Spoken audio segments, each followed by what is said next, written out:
സംസ്ഥാനത്തെ പൊതുതെരഞ്ഞെടുപ്പിനുള്ള നാമനിർദ്ദേശ പത്രികാ സമർപ്പണം പുരോഗമിക്കുകയാണ്. ഇപ്പോൾ ആറ്റിങ്ങലിലെ NDA സ്ഥാനാർത്ഥി കേന്ദ്രമന്ത്രി വി മുരളീധരന്റെ പത്രികാ സമർപ്പണം നടക്കാൻ പോകുന്നു.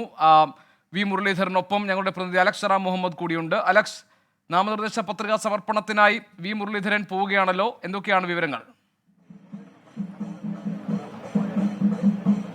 ഗോപി, തീർച്ചയായും ആറ്റിങ്ങലിലെ NDA സ്ഥാനാർത്ഥി വി മുരളീധരൻ ഇന്ന് നാമനിർദ്ദേശ പത്രിക സമർപ്പിക്കുകയാണ്. തിരുവനന്തപുരം കളക്ടറേറ്റിലേക്ക് അദ്ദേഹം BJP പ്രവർത്തകരുടെ അകമ്പടിയോടുകൂടി വി മുരളീധരൻ എത്തുകയാണ്. കളക്ടറേറ്റ് തൊട്ടപ്പുറത്ത് നിന്നാണ് ഈ പ്രകടനം ആരംഭിച്ചത്. ആ പ്രകടനത്തിന്റെ മുൻനിരയിൽ തന്നെ സ്ഥാനാർത്ഥിയുണ്ട്. ഇതിലേറ്റവും പ്രധാനപ്പെട്ട കാര്യം, വലിയ വിജയപ്രതീക്ഷയിലാണ് BJP സ്ഥാനാർത്ഥി എന്നുള്ളതാണ് ആറ്റിങ്ങലിനെ സംബന്ധിച്ച്. ആറ്റിങ്ങലിന്റെ മാറി വന്ന രാഷ്ട്രീയ പശ്ചാത്തലമൊക്കെ നമ്മൾ കണ്ടതാണ്.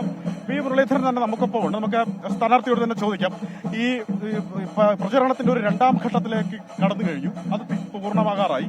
എത്രത്തോളം വിജയപ്രതീക്ഷയുണ്ട്? ഇങ്ങനെ ആളുകളിൽ നിന്നൊക്കെ ഉള്ള ഒരു പൾസ് എങ്ങനെയുണ്ട്? ഈ തെരഞ്ഞെടുപ്പിനെ സംബന്ധിച്ചോളം വളരെ പൂർണ്ണമായിട്ടുള്ള ആത്മവിശ്വാസത്തോടു കൂടിയാണ് ഈ തെരഞ്ഞെടുപ്പിനെ നേരിടുന്നത്. നരേന്ദ്രമോദിജിയുടെ സർക്കാർ വീണ്ടും കേന്ദ്രത്തിൽ ഭരണത്തിൽ വരുന്ന സാഹചര്യത്തിൽ ആറ്റിങ്ങലിലെ ജനങ്ങൾ ആഗ്രഹിക്കുന്നത് ആറ്റിങ്ങലിൽ വികസനം ഉറപ്പാക്കാൻ ദേശീയ ജനാധിപത്യ സഖ്യത്തിന്റെ ഒരു പ്രതിനിധി ഇന്ത്യൻ പാർലമെന്റിൽ ഉണ്ടാക്കണം എന്നുള്ളതാണ്. ആറ്റിങ്ങലിൽ ത്രികോണ മത്സരമായിരിക്കും. അത് മത്സരം ആരൊക്കെ തമ്മിലാണ്? അങ്ങ് ഇത്രയും നാളത്തെ ഒരു തെരഞ്ഞെടുപ്പ് പ്രചരണത്തിൽ നിന്ന് മനസ്സിലായത്?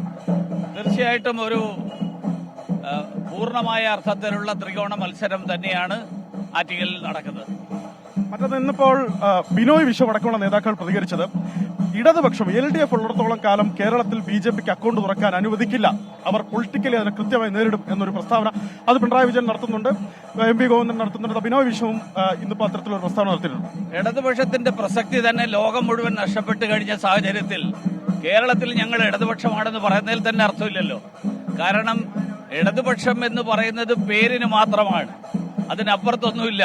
കാരണം അങ്ങേയറ്റത്തെ അഴിമതി, മുഖ്യമന്ത്രിയുടെ മകൾ അടക്കം കൈക്കൂലി വാങ്ങുന്ന ഒരു പാർട്ടി, ആ പാർട്ടിക്ക് എന്ത് ഇടതുപക്ഷം എന്ന് പറയാൻ അർഹതയുണ്ട്? CAA വിഷയം വലിയ രീതിയിൽ BJPക്കെതിരെയുള്ള പ്രചാരണ വിഷയമായി സംസ്ഥാനത്ത് LDF ഉയർത്തിക്കാട്ടുന്നുണ്ട്. ഇതിനകത്ത് UDFന് രണ്ട് അഭിപ്രായമുണ്ട്. CAA കേരളത്തിൽ നടപ്പിലാക്കില്ല എന്ന് മുഖ്യമന്ത്രി എന്ത് അടിസ്ഥാനത്തിലാണ് പറയുന്നതെന്ന് കോൺഗ്രസ് പറയുമ്പോൾ, മുസ്ലിം ലീഗിന്റെ നേതാക്കൾ, അത് PK കുഞ്ഞാലിക്കുട്ടി അടക്കമുള്ള നേതാക്കൾ പറയുന്നത് UDF അധികാരത്തിൽ ഉണ്ടായിരുന്നെങ്കിൽ നടപ്പിലാക്കില്ല എന്ന്. താങ്കളുടെ ശ്രദ്ധയിൽപ്പെട്ടു? CAA രാജ്യത്തിന് മുഴുവൻ ബാധകമായിട്ടുള്ള നിയമമാണ്, അത് കേരളത്തിലും ബാധകമാണ്.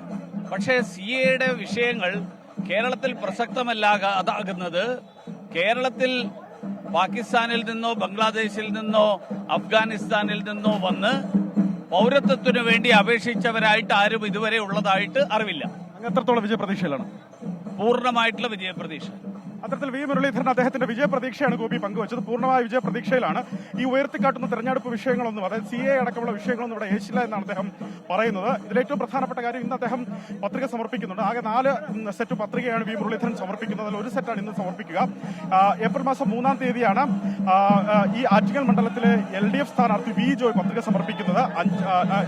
ഏപ്രിൽ മാസം 3-ാം തീയതി വി ജോയ് പത്രിക സമർപ്പിക്കും. 4-ാം തീയതി UDFന്റെ അടൂർ പ്രകാശ് പത്രിക സമർപ്പിക്കും. നമുക്കറിയാവുന്നതുപോലെ പത്രിക സമർപ്പിക്കാനുള്ള അവസാന ദിവസം ഏപ്രിൽ 4-ആണ്. ഏപ്രിൽ 5-ന് സൂക്ഷ്മ പരിശോധന നടക്കും. ഏപ്രിൽ 8-ന് ഈ നാമനിർദ്ദേശം പിൻവലിക്കാനുള്ള അവസാന തീയതിയാണ്. എന്നാൽ പ്രവർത്തകരൊക്കെ വലിയ ആവേശത്തിലാണ്. സ്ഥാനാർത്ഥി ഈ പ്രകടനത്തിന്റെ ഇടയ്ക്ക് തന്നെ സ്വീകരണം ഏറ്റുവാങ്ങുന്നു. ആറ്റിങ്ങലിലെ NDA സ്ഥാനാർത്ഥി വി മുരളീധരൻ നാമനിർദ്ദേശ പത്രിക സമർപ്പിക്കാൻ എത്തുന്നു. പ്രവർത്തകരുടെ സ്വീകരണം ഏറ്റുവാങ്ങിക്കൊണ്ടാണ് അദ്ദേഹം നാമനിർദ്ദേശ പത്രിക സമർപ്പണത്തിന് എത്തുന്നത്. അലക്സ് റാം മുഹമ്മദ് ഞങ്ങളുടെ പ്രതിനിധി വിവരങ്ങൾ നൽകുകയായിരുന്നു.